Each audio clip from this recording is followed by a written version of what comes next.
Hello again, little ones. Are you ready for today's adventure? It was a misty morning by the pond. The water was still and glassy, and the lily pads floated like little green boats. Barnaby the Bee was buzzing happily along the water's edge, doing his rounds, when suddenly, croak!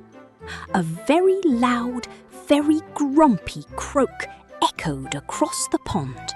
Barnaby stopped and looked around. There, sitting on the biggest lily pad, with his arms crossed and his bottom lip stuck out, was a frog. A very, very grumpy frog. His name was Felix. "Too much buzzing," Felix grumbled. "Far too much buzzing first thing in the morning." Barnaby landed gently on a nearby water lily. "Oh, I'm terribly sorry," he said, pulling out his tiny map from his little backpack. "I'm just doing my rounds, you see. We bees have very important work to do." Felix raised one eyebrow. "Important work," he said, sounding extremely unconvinced. "Like what, exactly?" Barnaby pointed to a patch of beautiful pink water lilies blooming nearby. "Like helping those lilies bloom," he said proudly. "Did you know? Bees don't just pollinate flowers in gardens and meadows. They also pollinate water plants, like lilies. Without bees visiting them, many of these beautiful flowers would never bloom at all."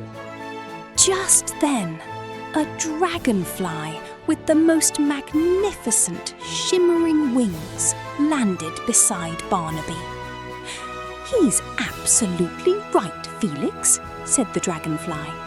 "Without bees, we wouldn't have half these lovely flowers around the pond." Felix opened his mouth to argue, then closed it again. Barnaby smiled and did a little loop-the-loop in the air.